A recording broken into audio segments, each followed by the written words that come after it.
Hi guys, and welcome back to our FIFA 21 Sunderland Road to Glory career mode, the series that nicely takes my mind off the absolute shit that goes on with Sunderland in real life, and I hope you enjoy the series as well, because I know I do. But in the last episode, we did pick up our first 3 points in the Premier League against West Brom with an emphatic 3-0 win. We also beat Rangers in our first Europa League tie with a 2-0 win there as well. Now in this episode we have another 3 games to get through. We're going back into the Europa League as well. We have Rennes away from home. We also have Southampton at the Stadium Light. I'm going to play both of those games. I'm not going to be watching any today because I want to keep the momentum going in the Premier League and in the Europa League as well. Then we'll end this episode with a quick sim game against Leicester, which you might think is probably a game in which I should play more than the Southampton game, but I just want to keep this momentum going and just try and pick up as many points as possible. And in all fairness, if you look at the league, Leicester are in 17th, so in a similar situation to us,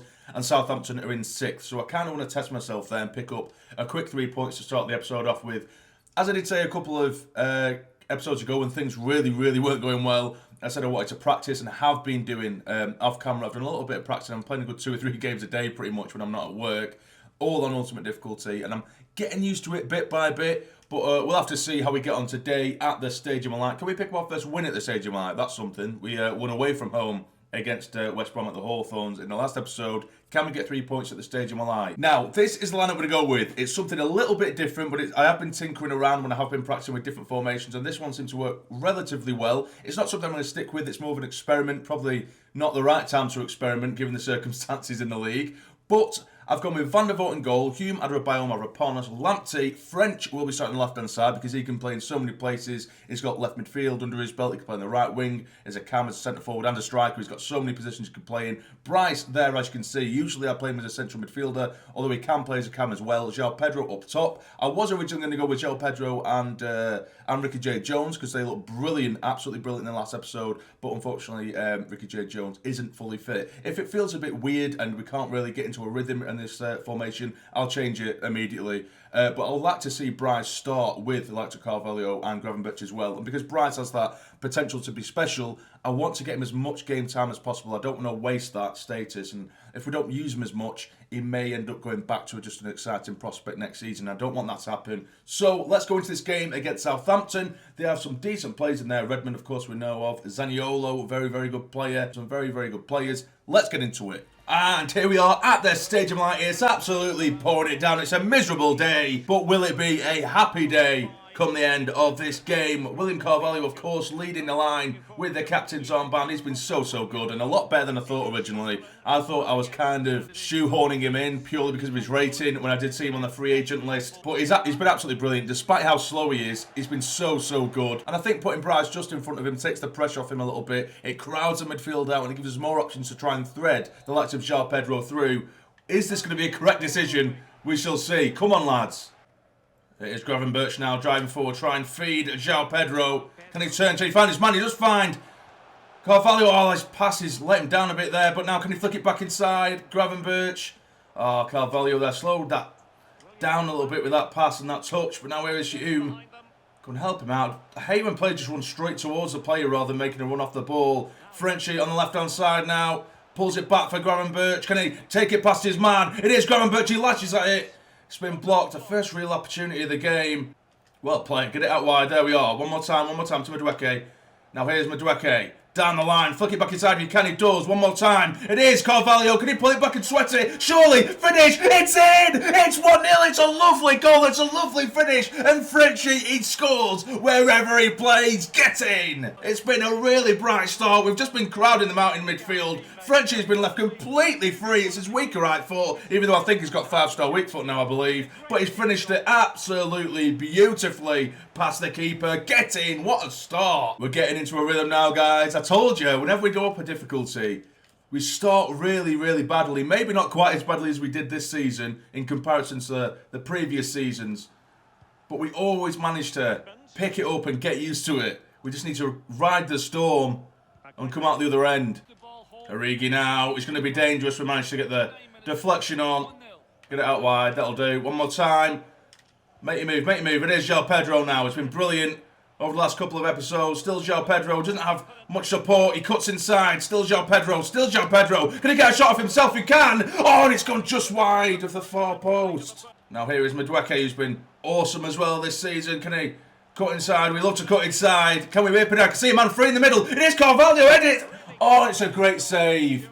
We've dominated, absolutely dominated this game. Every time Southampton come forward, we intercept or we tackle, get the block on crosses, and then we just go straight into an attack, and that's a great opportunity there for William Carvalho. Corner just before the half-time mark, headed, still in the box. Can anyone get there? No, they can't. The referee's going to blow his whistle now. He has done. 1-0, and I really can't ask for more other than more goals. We've looked comfortable, we've dealt with everything they've thrown at us, and we're making chance after chance after chance. And the second half is underway. Something I've noticed with this formation as well, which I quite like, and you may be able to see just by watching the highlights as you're watching this, is it gives the wingers a lot more freedom to cut inside more, because we've got an extra man in the middle, which gives Southampton defensively another man to try and mark, so it gives us a little bit of extra space when we're coming in off the wings. Well in, Denver now. Can we turn defence to attack as we do? I can see Pricey now. Good touch now. Yes, good touch. Finish. Surely. Pricey. It's an absolutely thunderous effort that finishes them off. Surely now. Straight away in this second half. Pricey makes them pay. Get in. He can do a bit of everything, the Welsh wonder kid. He can defend. He can create. And he can score. It's a great finish there. The keeper, positionally, was a bit dodgy there. He moved over to the side. We actually scored him, but he left so much space on the other side, which I probably should have took notice of. But either way, it's 2-0. Bryce gets his first goal in the Premier League. The youngster who is going to be an absolute legend. He already is in my eyes, to be honest with you. I love Bryce. It's another one where Southampton are holding on to the ball for the last 10-15 minutes now. It's a good ball, no it's not. It just isn't coming off for them. It's all going in our favour today, as did the last episode, to be fair. 20 minutes, or just over 20 minutes left, and Frenchie is going to come off, and Nelson is going to come on. He was supposed to start today until I decided to change the formation and stick Frenchie out wide. But Nelson has been decent as well so far this season. Give him a bit more game time. Find Brycey again. It is Brycey. Can he go for it himself here? I don't know why I've done that. But it has fell for Carvalho. Can he find Brycey? Yes, he can. Can he make it 3? He can! It's easy as you like. It's an absolute mess of a goal, in all fairness. But it's 3-0 again. For the second time in as many games in the Premier League. This is dreamland, and there was Brycey again to make it 3. It was a real mess in the middle there. Carvalho was so strong to hold off his man, but there's Brycey, runs straight into the space and smashes it into that top left-hand corner. 2 goals for him, 3 goals for us. Absolute perfection. 2 minutes left, and the whistle should go as a ball. It's a hopeful one to go through, and there we go. It's another 3-0 win in the Premier League. We have well and truly turned this around. It is only the start. We can't get too ahead of ourselves, but you can only say that things are looking up now. 3-0. But now we will be taking on Rennes, who are currently top of the league in the group stage in Group C. Same points as us, of course, only games have been played, but they did beat FCSB, who I didn't know, it was mentioned in the comments, I didn't know that they are now Steaua Bucharest in Romania. I didn't know that that was them. I just had to look it up because I didn't know that they had a bit of a change there to just FCSB. But either way, you learn something new every day. But the one thing that's really pleased me in the moment is defensively, because at first we were absolutely all over the place. But with Adrabayo and Mavropanos, because they're so big, the main tactic that opposition teams seem to have is get down the wings, cross it in. And Adrabayo and Mavropanos, because they're so big, they win absolutely everything. And that's not to say that Human Lamptey aren't doing decent as well, because them two, with their pace, they're catching up with players before they can even get the crosses in. And again, that is their main tactic. They mess around with it on the wings. Sometimes they cut inside, of course, but most of the time, they try and whip balls in, and we're dealing with absolutely everything. So I'm really happy with this back line that we've managed to put together. But this is the team we're going to be using against Rennes. We have Van der Voort in goal, Miranda, Adrabayo, Mavropanos and Lamptey across the back. Gooch will be starting on the left-hand side with Bellingham and Gravenberch in the middle. Madueke on the right now. Jones and João Pedro up top, who I'm so excited to use game because they were so good in that last episode against West Brom. They destroyed him because both of them have like 90 plus sprint speed and they just can't hack him at all. And of course, their dribbling and finishing abilities are getting better and better by the day as well. So let's get into it. And this is what it's all about. Games under the lights in Europe against Rennes. Of course, they did win their previous game against, now I know, Steaua Bucharest. We beat Rangers, of course, in the previous game as well. Can we continue this brilliant run of form, take it into Europe? And it is going to be Rennes to kick us off here, away from home. Come on, lads. João Pedro cuts inside. Love this up by João Pedro. Can you make some space yourself?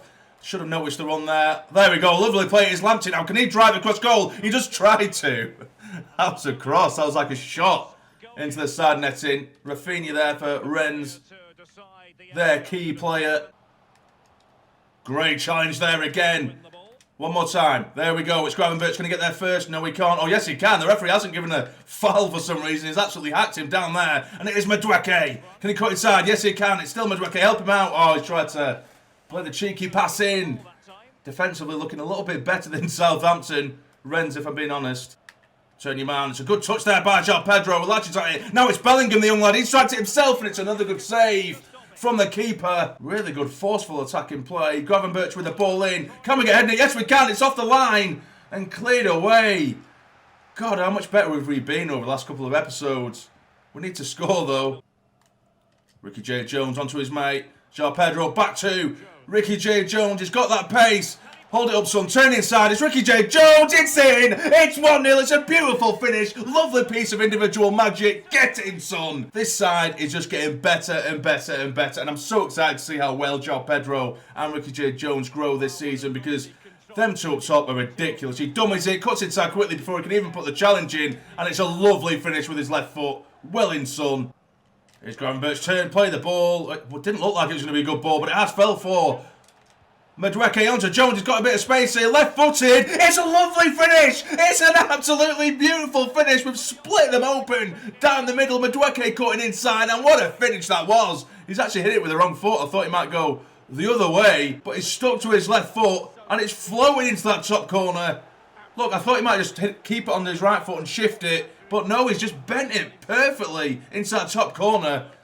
This is getting ridiculous now. We've completely seemed to have turned this around.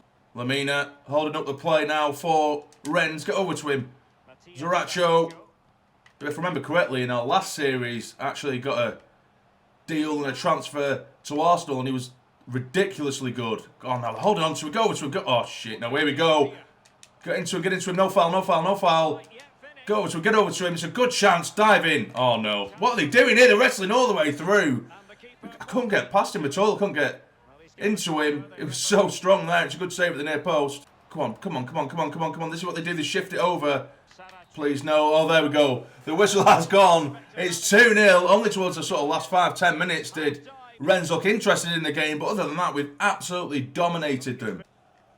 Lyndon Goose there, taking on his man straight away in the second half. Take it out wide. Can he keep going? Yes, he can. That's lovely play by Lyndon Goose. Get the ball in the box. It's a good one as well. Towards Pedro. It's in. It's 3-0. They've made a mistake at the back. A horrific error. And João Pedro is not going to let them get away with that. Get in. Great play by Lyndon Goose. It was a very, very good ball. I thought they'd just clear it away. Their defender, their captain of all their players, tries to take a touch in such a stupid position, and it's a lovely finish by Pedro. 3-0 again. Rafinha now inside to Dhannoo. I mean, who knew? But it is Dhannoo. Stanton, Traore. This is better play, this, from Rennes. Playing it around a lot quicker. Stanton now. Oh, no, they're absolutely doing us again here. Holding up the play, Lamina. Oh, no, no, that's a great bit of football. It's 3-1. Where the hell did that come from? We've conceded our first goal of the episode, our first goal in a good handful of games now. But it is that man, Zaracho, who gets the goal. I might have to have a look at him, you know, because I can just remember how good he was in the last series we did in FIFA 20. And we didn't go for him in the end. And I think, like I say, he did end up at Arsenal. But what a finish that was from Zaracho. Good play. It's 3-1.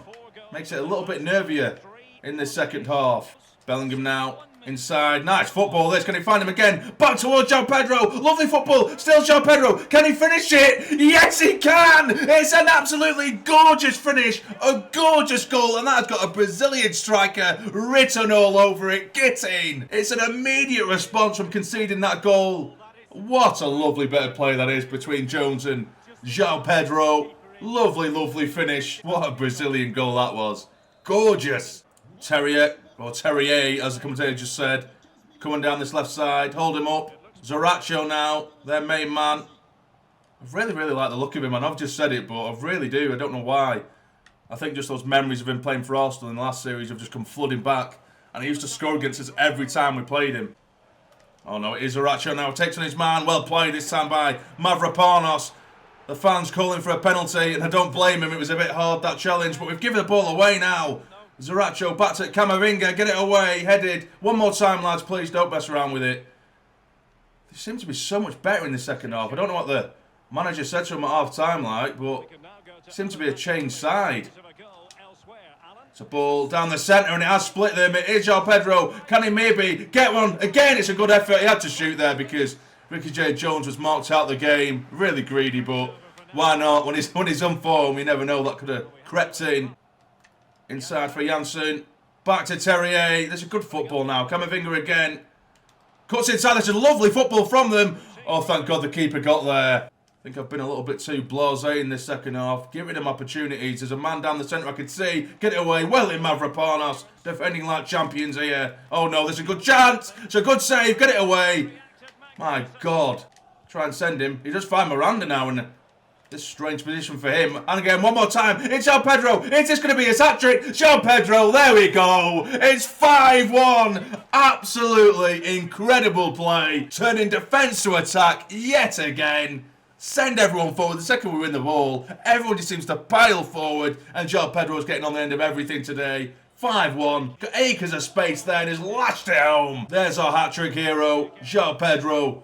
3 goals today, 2 for Jones. What a partnership them two have got now. And there goes the final whistle. I didn't expect a scoreline like that, particularly in the second half. The first half seems to be hilariously easy. They were all over the place. Second half, they were so much better. Got a goal back, but we managed to get away with another couple of chances and put them both away. We're just being so clinical at the moment. 5-1. In the Europa League. Wow. And after that game, we've been offered the Real Madrid job. And obviously, I'm going to reject it, but Jesus Christ, look how far we've come taking Sunderland from League One to the Premier League. We're doing well in the Europa. We've won the FA Cup last season, and it hasn't gone unnoticed by the Spanish giants. And it kind of breaks my heart to reject that, because Real Madrid, that's an incredible job to be offered, but we're going to have to reject it. It's a Sunderland road to glory, maybe in another life, it would have been accepted. But we do have some scout reports to have a look at. I've seen a couple of you guys mention in the comments, if any player isn't worth $1 million or so, then it's not really worth it in the long run. But let's have a look. No, he's not worth anything. And 200k. No, that's really, really poor from the scout there, coming back from Spain. And also, I like to try and get players who are sort of late 60s, at least, or maybe mid 60s.